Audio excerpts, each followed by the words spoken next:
बाद जब अपनी सिचुएशन थी 1950 के आसपास बात कर रहा हूँ मैं, 47 के बाद, उस टाइम पे चाइना की भी लगभग ऐसी सिचुएशन थी और शायद और ही गया गुजरा था।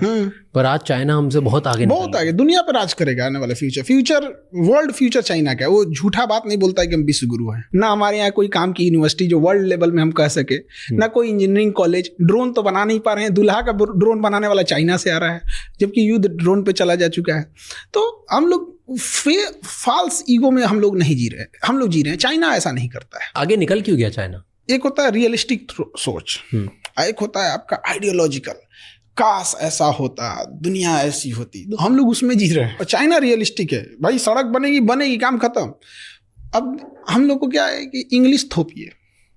इंग्लिश थोपने के चक्कर में 70% स्टूडेंट की जो नॉलेज है, जो वर्क फोर्स है, जो उसका टाइमिंग, वो इंग्लिश में चला गया। यूपी, बिहार, झारखंड के बच्चे जो एक मेजर पॉपुलेशन को होल्ड करते हैं, हरियाणा से लेके आप उस नॉर्थ बेल्ट को ही पूरा पकड़ लीजिए, इतने लेबोरियस बच्चे हैं। बट क्या प्रॉब्लम क्या है कि उनके पास पैसे की प्रॉब्लम्स है। पैसे की प्रॉब्लम होने की वजह से अच्छे स्कूल नहीं है, और अच्छे स्कूल ना होने की वजह से उनका इंग्लिश पे कमांड अच्छा नहीं है।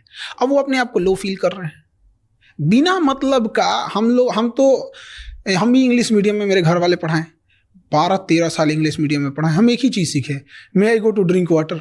उसके बाद कुछ बुझाया ही नहीं हमको। 1970 के आसपास में चाइना में माओ जेडोंग आए थे। उन्होंने कहा कि बाढ़ में जाए तुम्हारा अंग्रेजी, मंडारिन भाषा बोलो, उसी में सीखेंगे। आज आप देखिए, वहाँ का प्राइम मिनिस्टर को भी इंग्लिश उतना अच्छा से नहीं आता है, प्रेसिडेंट को भी नहीं आता है। तो क्या दिक्कत है? क्या बराक ओबामा को हिंदी आती है? नहीं। तो मोदी को इंग्लिश नहीं आएगी तो क्या दिक्कत है? आप बोलिए तो एक ट्रांसलेटर रख लिया जाएगा आपको, जहां जरूरत पड़ेगी उसकी। तो जो ब्रेन वर्क होना चाहिए था मेन काम पर, वो हट गया। और ये चाइना में नहीं हुआ। चाइना में नहीं हुआ। आपको चाइना में आप टॉप लेवल की बात करें, चाइनीज बोलेगा वहाँ। उसने टेक्नोलॉजी लगा ली, रियल टाइम कन्वर्टर लगा दिया आपको। वो तुरंत आप कान में लगाए रहिए, आप बोलिएगा तुरंत कन्वर्ट करके बता देगा। टेक्नोलॉजी है कि नहीं वहाँ पे? तो एक चाइना में ये। दूसरा, चाइना में एक चीज़ हम देखें कि जो फैक्ट्रीज वगैरह है, उसके अंदर जो वर्किंग हो रही है वो फीमेल देख रही है ज़्यादातर फैक्ट्रीज में। फीमेल जब फैक्ट्रीज से सामान प्रोडक्ट बन के बाहर आ रहा है, तो उसकी मार्केटिंग, उसका सेल, उसका बाहर एक्सपोर्ट, उसकी ये चीज़ें वो मेल संभाल रहे हैं। मतलब मेल फीमेल दोनों है। अगर एक इंडोर संभाल रहा है तो एक आउटडोर संभाल रहा है। वो उनका अपना म्यूचुअल क्या देख रहे हैं, कौन क्या कर रहा है। हमारे यहाँ फीमेल को अजीब करके रख दिया, उनको मतलब घर के अंदर रख दिया। हमने कहाँ फीमेल को जिम्मेदारी दी हॉस्पिटल में? आज देखिए, फीमेल डॉक्टर, फीमेल नर्स पे पूरा मेडिकल इंडस्ट्री टिका हुआ है। उनको मौका दिए, उन्होंने करके दिखाया। एविएशन दिए हम लोग ने फीमेल को। आज पायलट हो गए, एयर होस्टेस हो गए, फीमेल हमने दिया, उन्हें करके दिखाई वहाँ पे। हमने उन्हें जिम्मेदारी ही नहीं देते। इंडिया में क्या है ना कि पैसे कमाने की जिम्मेदारी थोप दिया पुरुष के ऊपर।